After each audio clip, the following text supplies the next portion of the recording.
오늘은 어버이 주일입니다. 부모님을 생각하고 부모님께 대한 감사한 마음, 고마운 마음을 간직하고 하나님 앞에 예배를 드리는 어버이 주일. 이 자리에는 돌아가신 부모님을 그리워하는 마음으로 예배를 드리시는 분도 계실 것 같습니다. 아니면 아직 살아계신 부모님, 그 부모님의 모습이 지금 마음속에 떠오르시는 분도 계실 것 같습니다.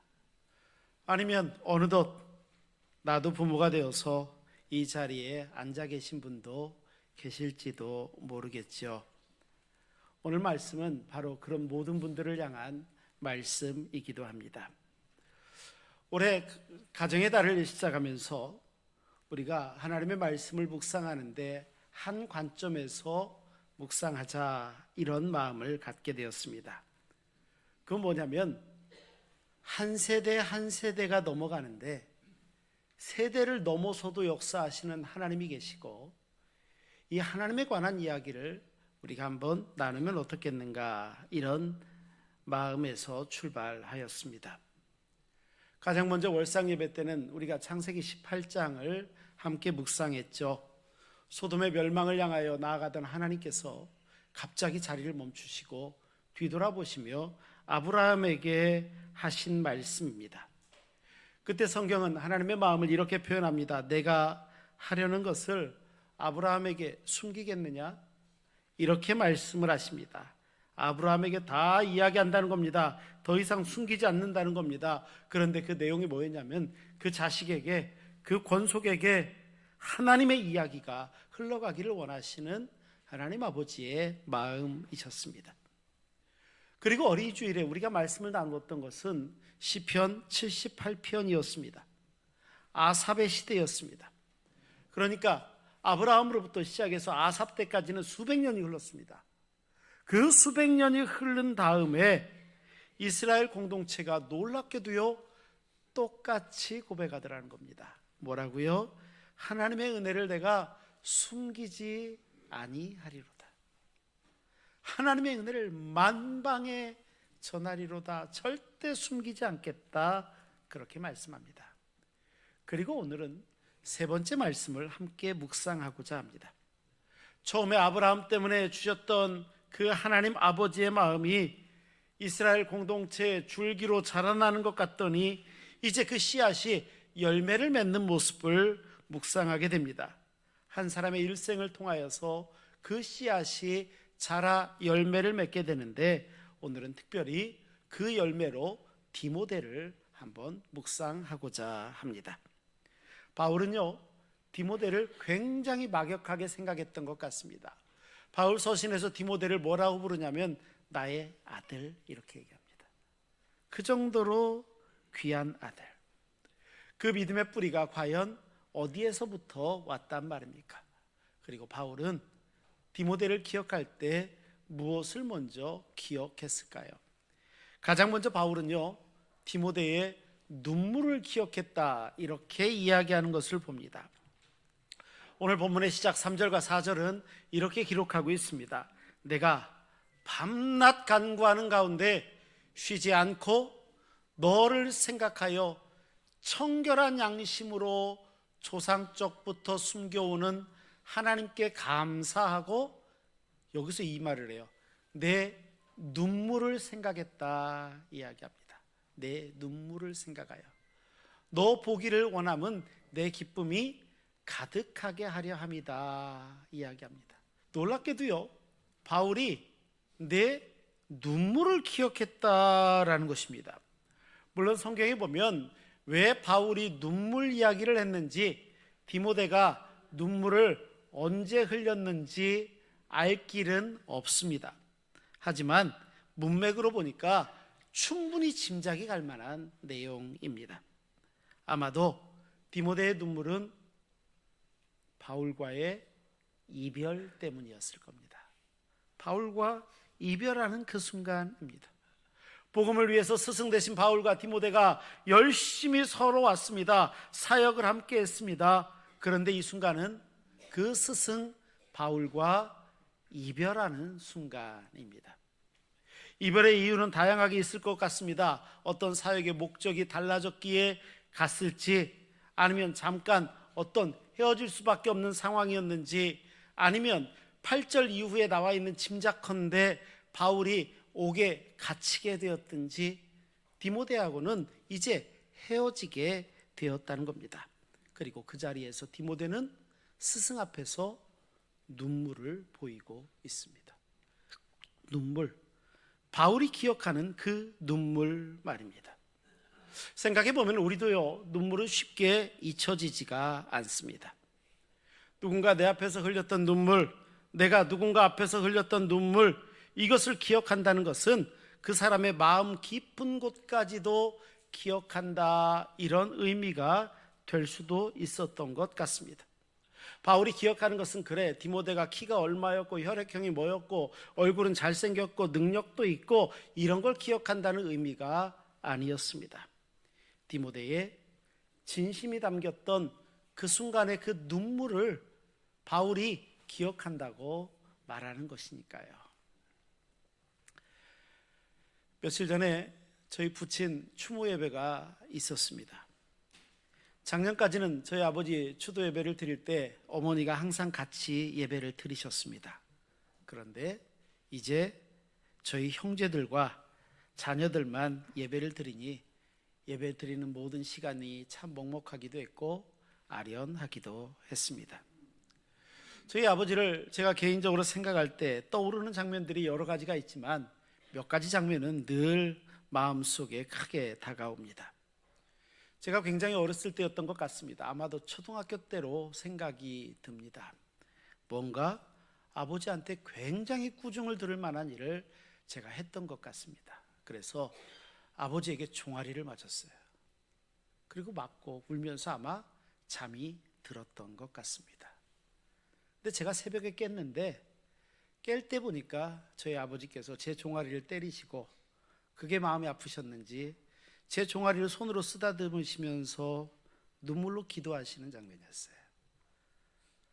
그때 이후로 저는 그런 생각을 했습니다. 내가 다시는 아버지 마음 아프게 하는 일 하지 않겠다.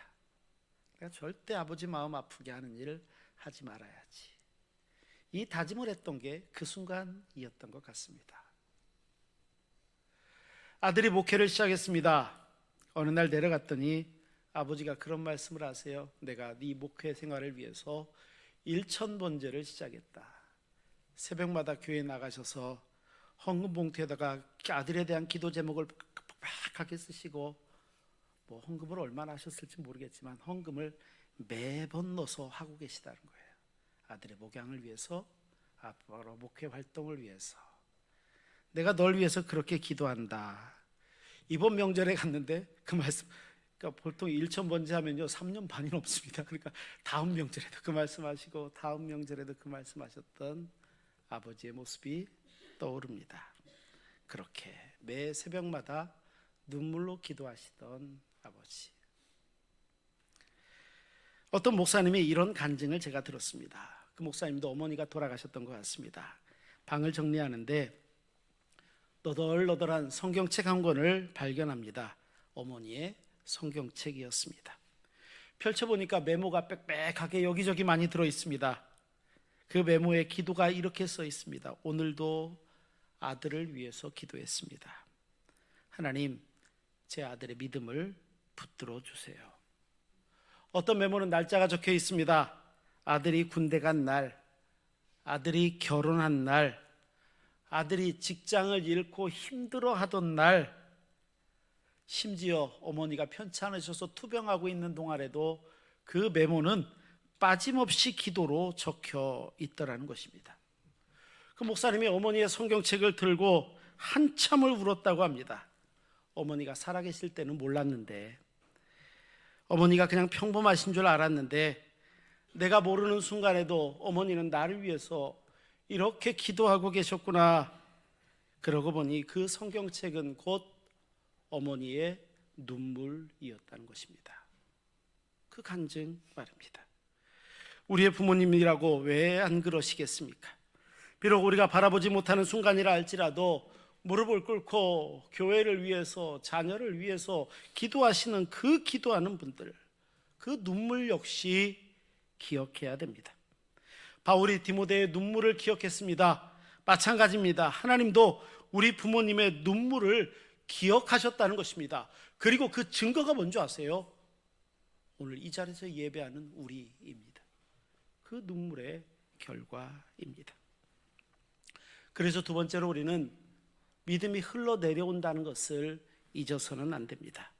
5절은 같이 읽어도 좋을 것 같습니다. 유명한 말씀이죠. 5절은 함께 읽겠습니다. 이는 내 속에 거짓이 없는 믿음이 있음을 생각함이라.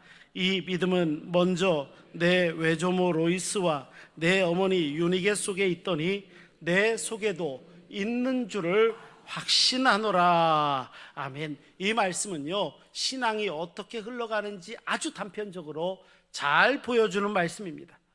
로이스에게서 유니게에게로, 유니게에게서 디모데까지 흘러갑니다. 외할머니에게서부터 어머니에게로 흐르더니 어머니로부터 아들에게로 그 믿음이 흘러갔다는 것, 바울의 눈에는 이 믿음의 흐름이 눈에 보이더라는 거죠.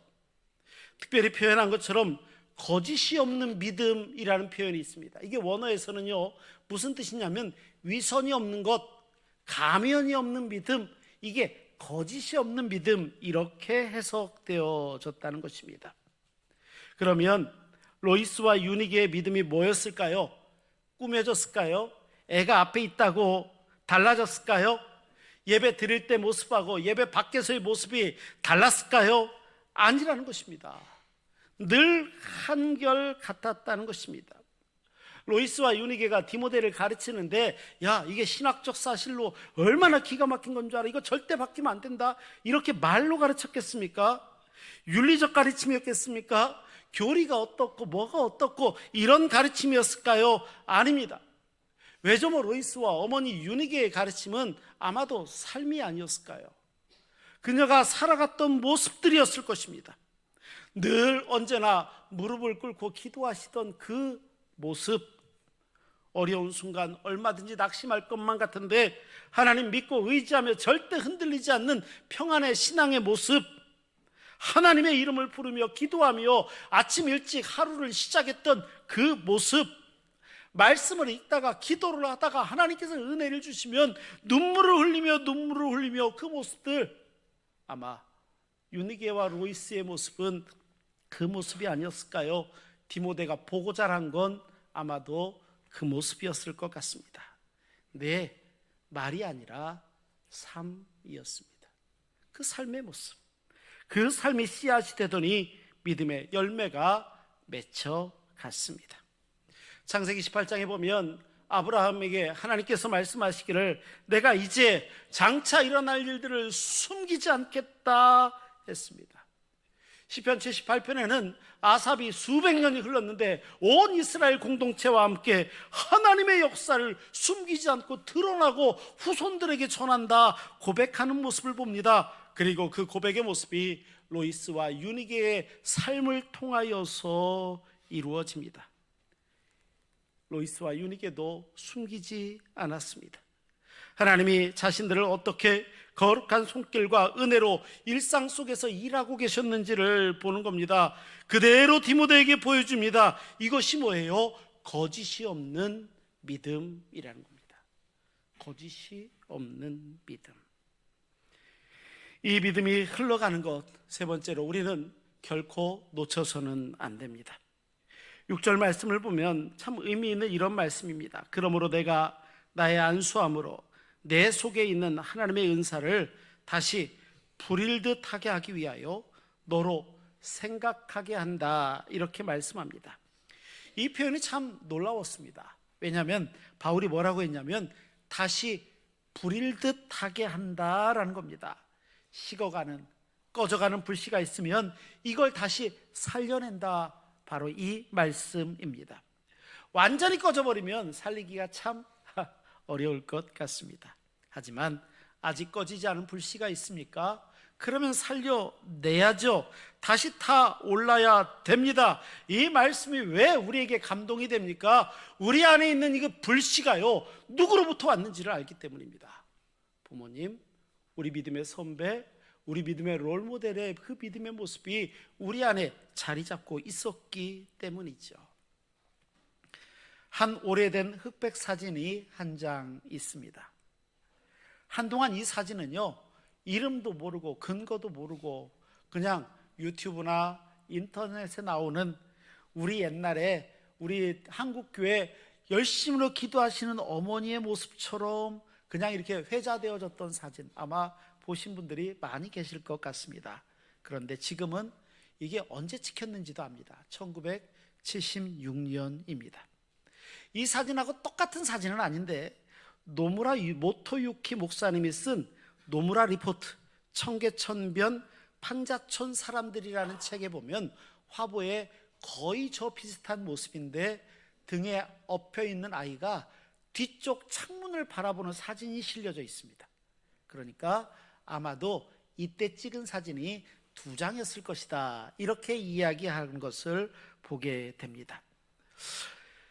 이 사진은 빛이 발했습니다마는 그 남의 장면은 아주 선명합니다. 한 어머니가 어린 아기를 등에 업고 교회 마룻바닥에 무릎을 꿇고 앉아 기도하고 있습니다.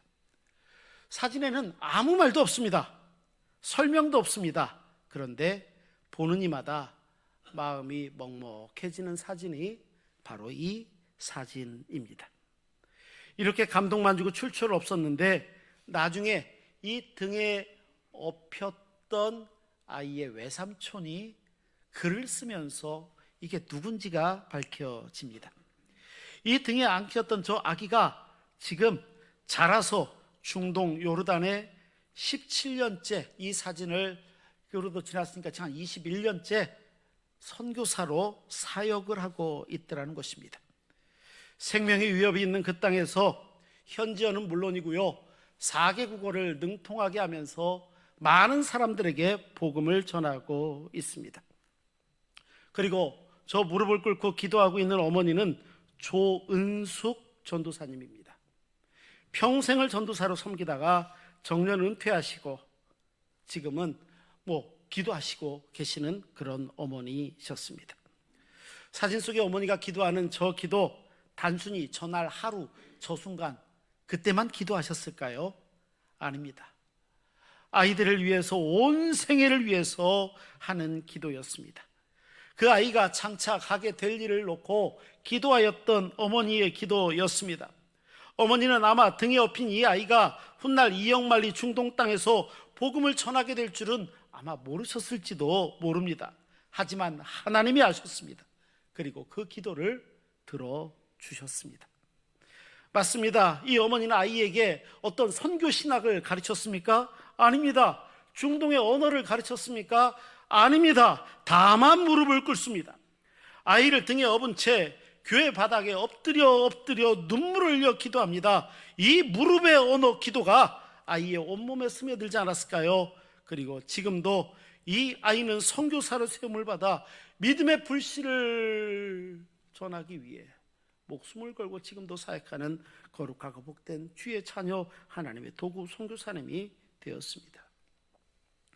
아마 여기 계신 분들 중에도 이런 비슷한 기억들 가지신 분 계시지 않을까요? 새벽마다 일어나서 예배당을 향하던 어머니의 뒷모습을 보고 자라셨을지도 모르겠습니다. 어머니의 기도 소리가 당연한 것처럼 자라신 분도 계실 겁니다. 식사 시간이 되면 너무나도 당연한 것처럼 손을 모으고 고개를 숙이셨던 아버지의 모습을 기억하시는 분도 계실 것입니다. 주일이면 어김없이 온 가족들과 함께 손을 잡고 예배당을 향하여 나아갔던 그 모습, 그게 얼마나 귀했는지 지금은 알 것 같습니다.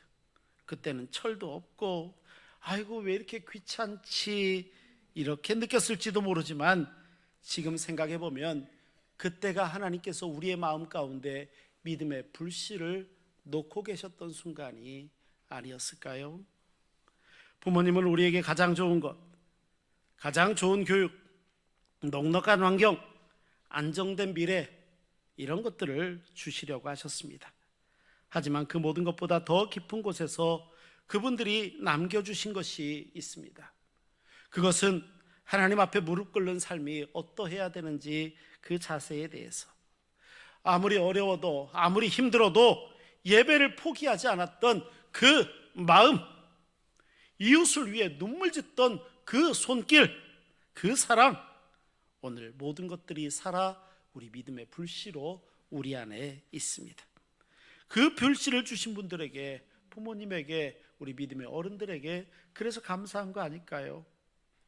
세월이 흐르다 보니까 내 안에 믿음의 불씨가 없는 건 아닌 것 같긴 한데, 아이고 많이 식었다 그런 생각이 드시나요? 내가 왕년에 말이야, 왕년에만 있고 옛날엔 뜨거웠는데 지금은 믿음도 예배도 다 습관처럼 바뀌어버린 것 같고, 예배를 드려도 대면대면한 것 같기도 하고, 그래서 바울은요 6절 말씀에 다시 믿음이 불일 듯하게 하기 위하여 라는 표현을 씁니다. 불일 듯, 불씨가 남았으니 다시 타오르는 그 마음 말입니다. 불씨를 꺼뜨려서는 안 됩니다. 우리를 통해 다음 세대로 흘러갈 수 있어야 됩니다. 그래서 우리는 어떻게 살아야 될까요? 두려움이 아닙니다. 능력으로 살아가야 됩니다. 7절 말씀, 우리 한번 마지막 절인데 같이 읽어볼까요? 7절을 함께 읽겠습니다. 하나님이 우리에게 주신 것은 두려워하는 마음이 아니요 오직 능력과 사랑과 절제하는 마음이니. 아멘. 성경을 쭉 읽다 보면 뜬금없이 이 말씀이 왜 기록됐지? 이런 생각이 들 수도 있어요. 이건 뭐 참 뜬금없다. 왜 이 말씀을 썼을까? 이유가 있습니다. 왜 이 말씀이 갑자기 등장하냐면 디모데가 지금 두려워하고 있기 때문입니다. 디모데가 두려워합니다. 바울이 옥에 갇힙니다. 복음을 전하는데 장차 복음을 전하는 모든 사역이 용언해지는 것 같습니다. 큰 장애를 받는 것 같습니다. 대적들이 얼마나 교묘한지 사도 바울 선생님 아버지처럼 여겼던 그를 감옥에, 실제로요 8절 이하에 보면 감옥에 갇혀있는 나를 부끄러워하지 말아라는 말이 나와요. 그러니까 디모데가 장차 두렵지 않겠습니까? 그때 디모데에게 주신 말씀이 이겁니다. 하나님이 우리에게 주신 것은 두려워하는 마음이 아니다. 그러면 어떤 마음을 주십니까? 하나님이 주신 것은 능력과 사랑과 절제다, 이거다라고 말씀합니다. 우리도 이 말씀을 꼭 기억해야 됩니다. 부모가 자식 마음대로 하지 못한다, 이런 말 우리가 많이 하지 않습니까? 종종 자녀들의 미래를 생각하면 우리도 두려움 가운데 빠질 때가 있습니다. 이 아이가 잘 자랄까? 내가 이 아이의 인생을 살아주는 게 아닌데. 세상이 왜 이렇게 빨리 변하는지 어른들도 못 쫓아가겠습니다. 요즘 못 돌아가는 거 보면 이게 뭐지? 옛날엔 이거 없이도 잘 살았던 것 같은데 우리 애들은 이게 당연한 것처럼 살아가는 시대를 살 때 두렵기도 합니다. 세상적인 가치관들이 있습니다. 이놈의 가치관들이 왜 이렇게 요동을 치는지요? 혹이라도 잘못되지 않을까? 이것을 두려워하고 경고하기도 합니다. 특별히 시편 78편 8절을 보면 아삽도 똑같이 고민했던 거 아세요? 아삽의 고민 중에 이런 말이 있습니다. 완고하고 패역하여 하나님께 충성하지 아니하는 세대, 그때도 이런 세대가 있었다는 겁니다. 세대와 같이 되지 아니하게 하려 한다라는 겁니다. 맞습니다. 그때나 지금이나 부모님들 마음은 비슷한 것 같습니다. 이래선 안 되는데. 맞습니다. 그래서는 안 된다는 겁니다. 두려움으로 믿음을 전할 수 있습니까? 그럴 수 없습니다. 성경에 말씀하신 것처럼 능력과 사랑과 절제하는 마음, 바로 그 모습으로 살아야 됩니다. 어거스틴의 어머니였던 모니카 기억나십니까? 그가 아들 어거스틴을 위해서 17년을 기도했다, 이렇게 이야기합니다. 이 기도는요 두려워서 했겠습니까? 아닙니다. 아들을 포기하지 않는 사랑 때문에 가능했던 것입니다. 로이스와 유니게가 디모데 곁에서 믿음으로 살아낼 수 있었던 것도 역시 마찬가지입니다. 하나님이 주신 능력과 사랑이 그들을 붙들고 있는 겁니다. 그리고 기도하는 것입니다. 우리도 그 능력과 사랑으로 오늘을 살아가야 됩니다. 이제 말씀을 마칩니다. 아브라함 앞에서 하나님이 멈추십니다. 그리고 말씀하십니다. 내가 장차하려는 것을 아브라함에게 어떻게 숨기겠느냐, 이렇게 말하는 장면. 수백 년이 흘렀던 이 고백은 아사베 시대의 이스라엘 온 공동체가 하나님이 하신 일들을 숨기지 않겠습니다, 이렇게 고백을 했습니다. 당연한 고백이었습니다. 그리고 오늘 어버이 주일에 우리는 로이스와 유니게를 바라봅니다. 그들은 삶으로 하나님의 은혜를 숨기지 않고 드러내는 삶을 살았습니다. 그리고 이 믿음이 결국 디모데까지 흘러가더라는 것입니다. 디모데까지 영향을 미칩니다. 제일 처음에는 하나님의 언어였는데 이제 아삽의 고백이 되고 이스라엘 공동체의 고백이 되고 로이스와 유니게의 삶이 되었습니다. 그리고 결국 디모데의 믿음이 되었다는 사실입니다. 맞습니다. 이것이 세대를 잇는 하나님의 이야기입니다. 이번 5월 달에 주제가 이거였습니다. 세대를 잇는 하나님의 이야기. 창세기에서 시작된 씨앗이 시편에서 줄기가 되고 디모데 후서에서 열매를 맺는구나, 이것을 우리가 바라봅니다. 지금 이곳에 예배드리시는 분들 가운데는 부모님의 신앙을 잘 물려받으신 분도 계실 것입니다. 성경의 원리와 같지요. 이제 그 믿음을 물려받으셨습니까? 그러면 이제는 우리가 전할 차례입니다.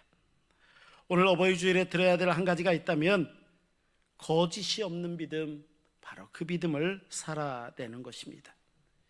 예배당 안에서는 당연한 것이지만 자녀들이 보게 되는 삶의 처소에서도, 힘든 날 앞에서도, 밥상 앞에서도 자녀들에게 내 믿음을 보여주는 겁니다.